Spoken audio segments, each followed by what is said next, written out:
Hello students, in this video lecture we will be discussing about Lenge's law and energy conservation. Then we will be discussing few conceptual questions based on Lenge's law. Afterwards we will study eddy currents, how are these produced,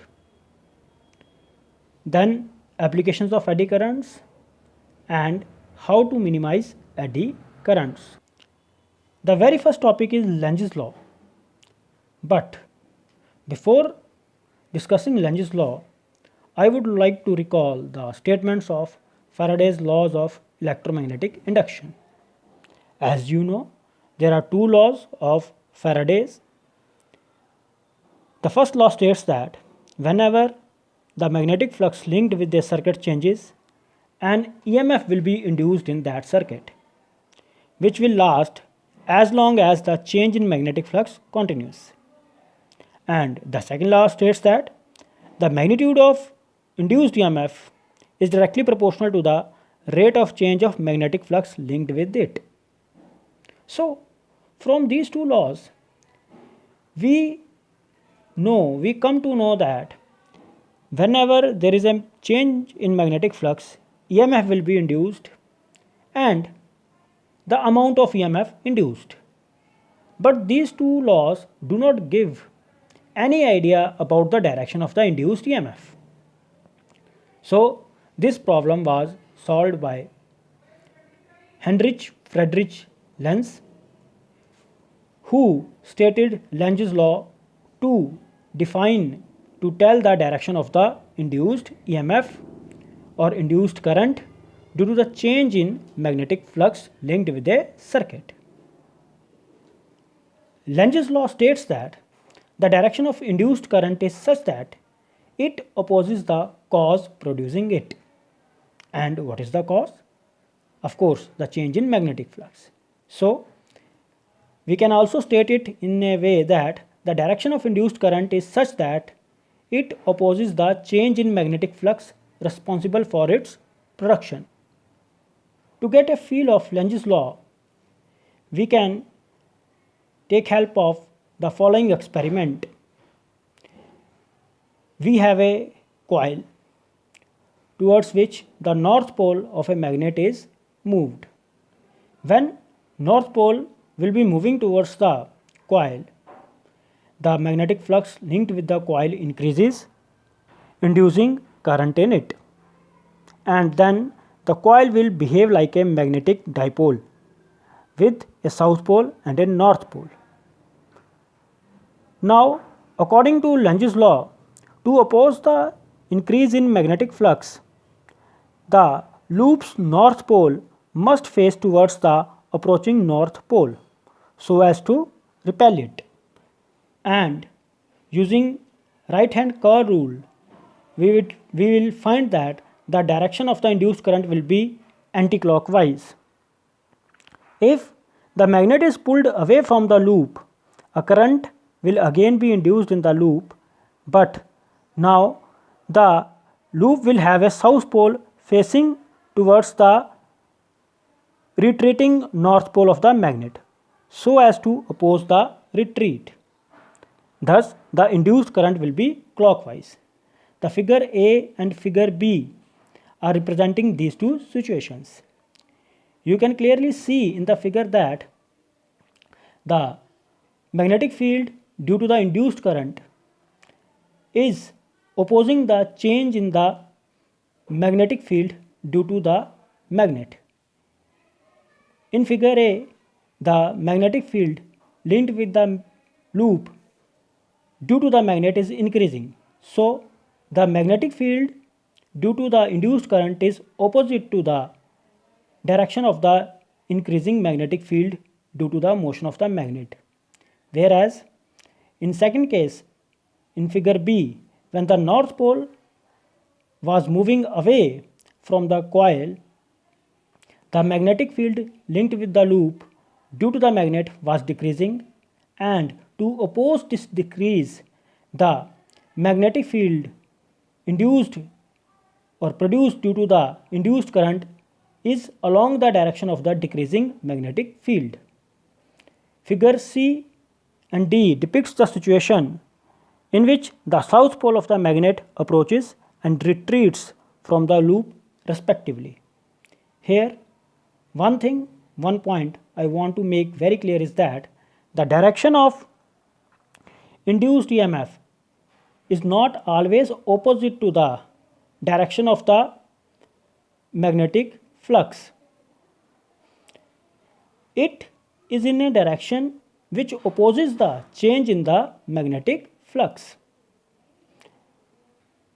And this can be seen in figure B and D also, in which the direction of induced magnetic field is along the direction of the decreasing magnetic field due to the magnet. The next topic is Lentz's law and the conservation of energy. Law of conservation of energy states that energy can neither be created and nor be destroyed. And we have just seen that whenever the magnet is moved towards or away from the coil, an EMF is induced, a current is induced, which is a sort of electrical energy from where this electrical energy has generated. So, this is a very simple concept. According to Lentz's law, when a north pole of a magnet is moved towards the coil, the face of the coil towards the north pole acquires north polarity, which will oppose the motion of the magnet. So, if we want to move the magnet further towards the coil, we will have to do some mechanical work.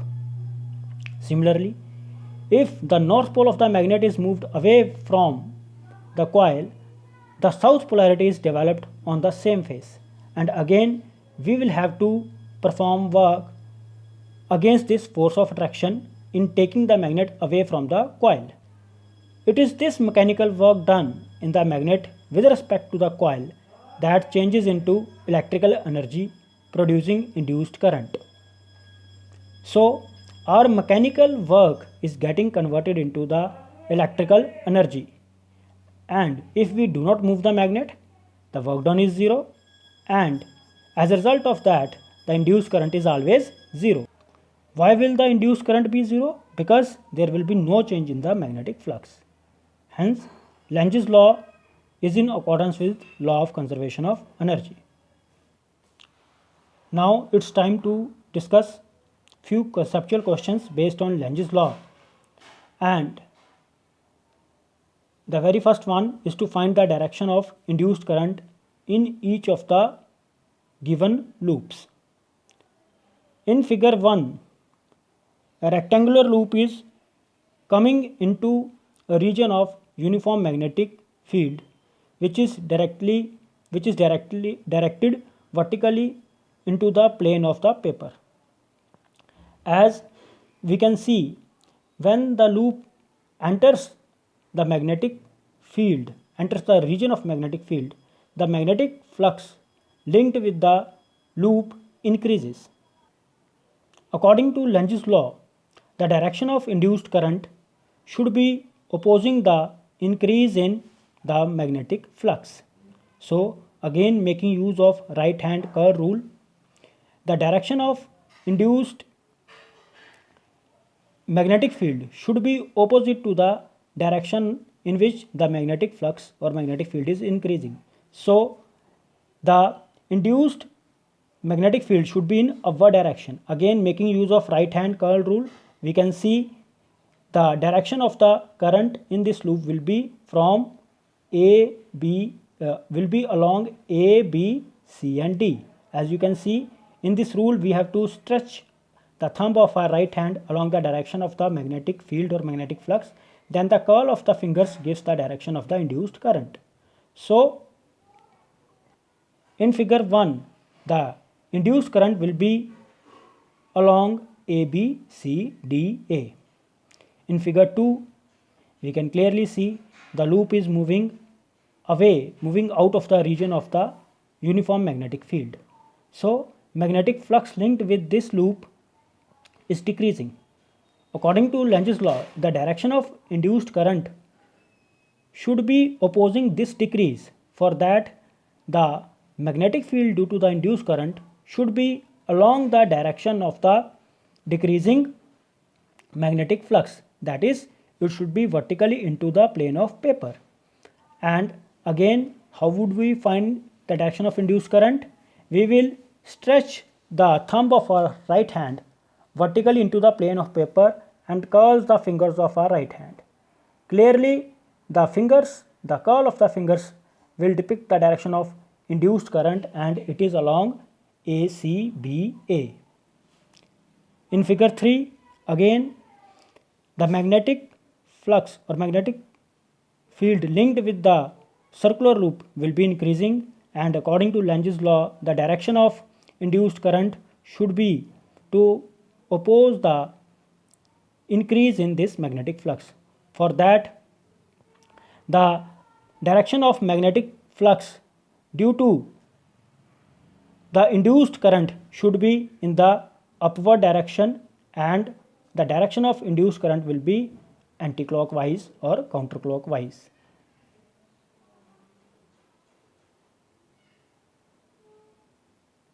Now the fourth part should be solved by you. A question similar to question number 2 has been asked in board exam in 2012. In this case, a circular loop or circular ring is moving towards a current carrying wire, and we have to find the direction of induced current in this ring. We can clearly see that as the ring approaches the current carrying wire, the magnetic flux linked with the ring increases, and its direction will be perpendicularly outwards to the plane of the paper. So, to oppose this increase, the current in this ring should be in the clockwise direction. The next topic is eddy currents. In figure A, we have just taken a loop which is moved outwards from a region of uniform magnetic field. So again, making use of the Lenge's law, we can depict the direction of induced current, which is along clockwise direction. But if we replace this loop, metallic loop, with a solid metal plate and move it with velocity v outside the region of uniform magnetic field, then again a current will be induced which will oppose the motion of the metal plate.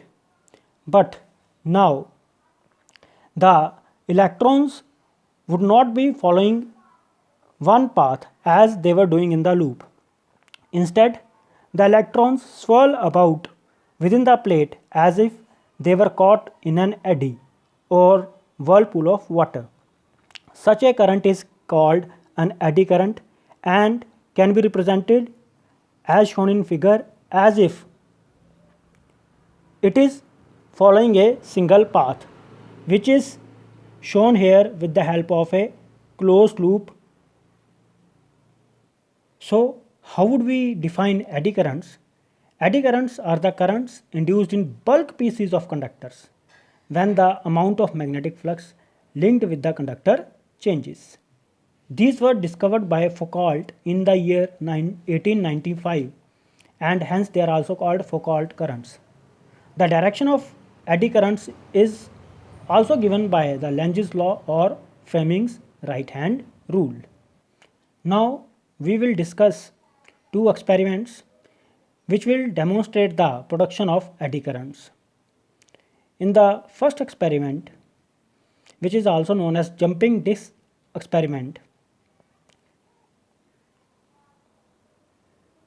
we take a light metallic disc D at the top of the cross section of an electromagnet connected to a cell and a tap key K. When key K is pressed, the disk is thrown up into the air. This is due to the eddy currents developed in the disk. As current through the solenoid increases from 0 to maximum, the magnetic flux along the axis of solenoid also increases. Therefore, magnetic flux linked with the disk increases. Eddy currents develop in the disk and magnetize it. If upper end of the solenoid initially acquires north polarity, the lower face of the disk D also acquires north polarity in accordance with Lenz's law. This results in repulsion between the two throws of the disk, and as a result of that, the disk throws up in the air. Later on, the disk falls down due to gravity. Things are repeated when key K is released. In the second experiment, we take a metal plate between the pole pieces of an electromagnet and we let it come to rest with its plane perpendicular to the magnetic field. When the magnetic field is off, the metallic plate, disturbed once from its equilibrium position and left, oscillates freely for a longer time. But when the electromagnet is switched on, the vibrations of the plate are damped and the plate stops vibrating sooner. This is because of eddy currents developed in the vibrating plate. When the same metallic plate with slots cut in it is allowed to vibrate between the pole pieces of an electromagnet, the damping effect is there, but it is much smaller compared to the case when no slots were cut. This means eddy currents are reduced. This is because the magnetic moments of the induced currents depend on the area enclosed by the currents. And by cutting the plate into slots, we have reduced the area, decreasing the amount of the induced currents or the eddy currents in it. Now, some important applications of eddy currents are: the first one is electromagnetic damping. This is used in designing deadbeat galvanometers. When steady current, constant current is passed through a coil of galvanometer, it is deflected and the coil oscillates about its equilibrium position before coming to rest. Because of it, we cannot read the galvanometer deflection. To avoid this, the coil is wound over a non-magnetic metallic frame, and when the coil is deflected, eddy currents set up in the metallic frame opposes its motion. Therefore, coil attains its equilibrium almost instantly. As a result of that, the motion of coil is damped, and this is known as electromagnetic damping. The second important application of eddy currents is the induction furnace, which is used in preparing alloys by melting the constituent metals. A high frequency alternating current is passed through a coil which surrounds the constituent metals. The large eddy currents generated in the metals produce high temperatures sufficient to melt the metal. Eddy currents are also utilized in magnetic brakes in the trains. In some electrically powered trains, strong electromagnets are situated in the train just above the rails. When electromagnets are activated, the eddy currents induced in the rails oppose the motion of the train. As a result of that, the braking action is smooth and it is much smoother as compared to the mechanical brake. The next application of eddy currents is in the power meter of our house. You might have observed a rotating shiny disc in this meter. This is a metal disc which rotates due to eddy currents developed in the disc by the magnetic fields produced by the alternating current. Eddy currents are also used in diathermy, that is, in deep heat treatment of human body. Although eddy currents are very useful for us, they also have some undesirable effects which are summarized here. The very first is they oppose relative motion. The second one, they involve loss of energy in the form of heat. Number 3, the excessive heating may break up insulation in the appliance and reduce the life of the appliance. Now, how to minimize eddy currents? The eddy currents can be minimized by taking the metal core used in the transformer, motor, dynamo, etc. in the form of thin sheets. Each sheet is electrically insulated from other by insulating varnish like lacquer. Such a core is called laminated core. Or in other words, we can say the eddy currents can be minimized by making use of laminated cores. The planes of these sheets are arranged parallel to the magnetic field so that they cut across the eddy currents path. The large resistance between sheets confine eddy currents to the individual sheets. As a result of that, the eddy currents are reduced to very small extent. So this completes our lecture on Lenge's law and eddy currents. Thank you very much.